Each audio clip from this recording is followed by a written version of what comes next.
বনী ইসরাইলের জামানা একটা মহিলা 40 বছর জিনার কাজ করছে। কয় বছর? একটু আওয়াজ দেন, কয় বছর? 40 বছর জিনার কাজ করে আল্লাহর ঘর মসজিদের সাথে তিনি এমন একটা সম্পর্ক করেছিলেন, এমন একটা কাজ তিনি করেছিলেন, মসজিদে এমন একটা কাজ তিনি করেছিলেন যে কাজটা করার বিনিময় আল্লাহ তার 40 বছরের জিনার গুনাহ মাফ করে জান্নাত দিয়ে দিয়েছেন। জোরে কোন সুবহানাল্লাহ। কথা বলেন তো, কয় বছর জিনা করছে আর কাজ করছে কয়টা? আওয়াজ দেন, কয়টা? একটা কাজ করার কারণে আল্লাহ তার জীবনের গুনাহ মাফ করে জান্নাত দিয়ে দিয়েছে। আচ্ছা, এই একটা কাজকে আমরা করতে চাই না? কথা বলেন, করতে চাই কি চাই না? আল্লাহ পাক বললেন, হে নবী, রাসূল আকরাম সাল্লাল্লাহু আলাইহি ওয়াসাল্লাম সাহাবীদেরকে নিয়ে বললেন, সাহাবীরা রে, বনী ইসরাইলের জামানার এক মহিলা 40 বছর জিনার কাজ করলেন।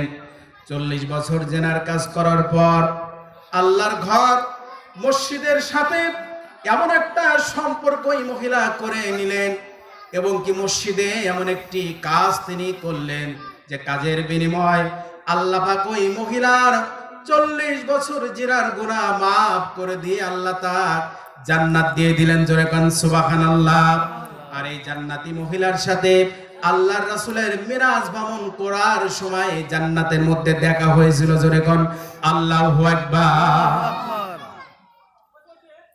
রাসূল আকরাম সাল্লাল্লাহু আলাইহি ওয়াসাল্লাম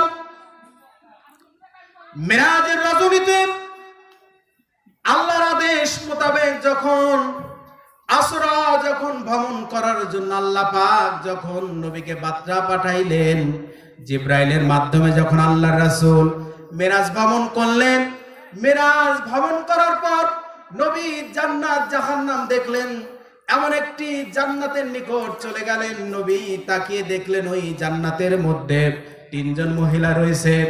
আর 3 জন মহিলা, একজন মহিলা জান্নাতের মধ্যে তিনি জান্নাতি পানি দ্বারা গোসল করছে, আর অপর একটা মহিলা জান্নাতের মধ্যে জান্নাতের পানি দ্বারা তিনি ওযু করতেছে। আমার বাবাজিরা, আর 3 নাম্বার মহিলা জান্নাতের মধ্যে জান্নাতি পানি দ্বারা কাপড় চোপড় পরিষ্কার করছে। আল্লাহর নবী দেখে বললেন, জিবরিল, এই 3টা মহিলাকে?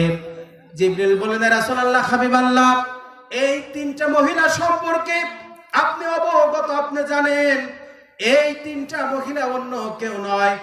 1 নাম্বার যে মহিলাকে দেখলেন জান্নাতের মধ্যে জান্নাতে পানি দ্বারা গোসল করে, নবীকে, এটি অন্য কেউ আর নয়, এটি হচ্ছে ফিরাউনের স্ত্রী হযরত আসিয়া আলাইহিস সালাম। তিনি জান্নাতের মধ্যে জান্নাতের পানি দ্বারা ওযু গোসল করেছে। আর 2 নম্বরে যাকে দেখলেন জান্নাতের মধ্যে জান্নাতের পানি দ্বারা যিনি ওযু করছে, ইয়া রাসূলুল্লাহ, হাবিবাল্লাহ, এই 2 নম্বর মহিলা ঈসা ইবনে মারইয়ম, যিনি আল্লাহর কুদরতের পক্ষ থেকে যিনি দুনিয়াতে নবী হয়েছিলেন, পিতা ছাড়া যার জন্ম হয়েছিলেন নবী গো, এই ব্যক্তি হচ্ছে মারইয়ম আলাইহিস সালাম। 3 নম্বর যে মহিলাকে দেখলেন, ইয়া রাসূলুল্লাহ, হাবিবাল্লাহ, এটি কোনো বাদশার কোন স্ত্রী নয়, নবীদের কোনো মা নয়, কোন আলেম ওলামার তিনি মা নয়, নবী গো, এই মহিলাটা বনী ইসরাইলের জামানার নগণ্যতম মহিলা ছিলেন। 40 বছর জিনার কাজ করেছিলেন। আর 40 বছর জিনার কাজ করার পর আল্লাহর ঘর মসজিদ এমন একটি কাজ তিনি করেছিলেন যে কাজ করার বিনিময়ে আল্লাহ তার 40 বছরের গুনাহ মাফ করে জান্নাতে স্থান দিয়েছে। জোরে কোন আল্লাহু আকবার। প্রিয় হাজিরিন, এই 3 নম্বরটা মহিলা হচ্ছে সেই মহিলা যিনি এমন একটি কাজ করেছিলেন যে আল্লাহ তার এই একটা কাজ মসজিদে করার কারণে আল্লাহ তার জান্নাত দিয়েছেন। জোরে কোন সুবহানাল্লাহ। আল্লাহ পাক দুনিয়াতে বান্দাকে সম্পদ দিয়েছে, এমনি এমনি সম্পদ দেয়নি। কথা বলেন, এমনি এমনি কি দিয়েছে? আল্লাহ পাক কোরআনুল কারীমের মধ্যে বলেছেন, আল্লাযীনা ইউমিনুনা বিল গায়বি ওয়া ইউকিমুনাস সালাতা ওয়া মিম্মা রাযাকনাহুম ইউনফিকুন। জোরে বলেন আল্লাহু আকবার। আল্লাহ পাক বলেছেন, নবী গো, যারা আমি আল্লাহকে বিশ্বাস করে, যারা বিশ্বাস করে যে মসজিদে 1 টাকা যদি দান করি দান বিফলে যাবে না। মসজিদে যদি আমার টাকায় 1 বস্তা সিমেন্টও যদি দেয়, আমার টাকায় যদি একটা ইটও যদি লাগানো হয়, আমি সওয়াব পাবো। যারা বিশ্বাস করে নবী গো, আল্লাযীনা ইউমিনুনা বিল গায়ব, তারা যেন আমি আল্লাহকে যেন বিশ্বাস করে নিল নবী গো। আর এই মসজিদ মেরামত করার কারণে বান্দা মসজিদ মেরামত করবে একটাই উদ্দেশ্য, ওয়ায়ুকিমুনাস সালাতা, বান্দা নামাজ আদায় করবে পবিত্র জায়গায়। কথা বলেন ঠিক কিনা? আমার আপনার কিন্তু একটাই উদ্দেশ্য, মসজিদ নতুন করব, সুন্দর করে মসজিদে নামাজ করব, আল্লাহর ইবাদত করব। কথা বলেন এই উদ্দেশ্য কিনা? আল্লাহ পাক বললেন নবী গো, যদি বিশ্বাস করে দান করলে আমি আল্লাহ খুশি হয়ে যাই। গায়বকে যদি বিশ্বাস করে এটা ঈমান। আর মসজিদে নামাজ করার জন্য বান্দা বিশ্বাস করলো মসজিদ সুন্দর করতে হবে। এই মসজিদ সুন্দর করার জন্য বান্দাকে আমি আল্লাহ পাক অমিম্মা রাযাকনাহুম ইনফিকুন, আমি দুনিয়াতে বান্দাকে কিছু সম্পদ দিয়েছি।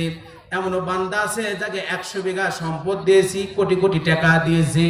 একটাই কারণ, যেন এই বান্দা আমার ঘরে যেন দান করে নামাজের জায়গাটা সুন্দর করতে পারে। নবী গো, যে সম্পদ আমি দিয়েছি, এই সম্পদ বান্দা নিজে খাবে, আর কিছু সম্পদ আমি আল্লাহর রাস্তায় মসজিদে ব্যয় করবে। জোরে কোন সুবহানাল্লাহ। এটাকে বিশ্বাস হয়? বৈশাখের এলাকা ভাই বিশ্বাস হয়? দান করলে খুশি হয় কে? কথা বলেন তো। আমার আল্লাহ খুশি হয়ে যায়। তো বিশ্বাস করেন, খুশি হলে আল্লাহ খুশি হয় দান করলে। এখনো তো 1 টাকাও দান করলেন না, এরকম কি কেউ নাই? যে হুজুর আমি 1 বস্তা সিমেন্ট, শুধু একজন চো দেখান, দেখেন দানের সরাসরি লেগে যাবে যে হুজুর আমি 1 বস্তা সিমেন্ট মসজিদের জন্য।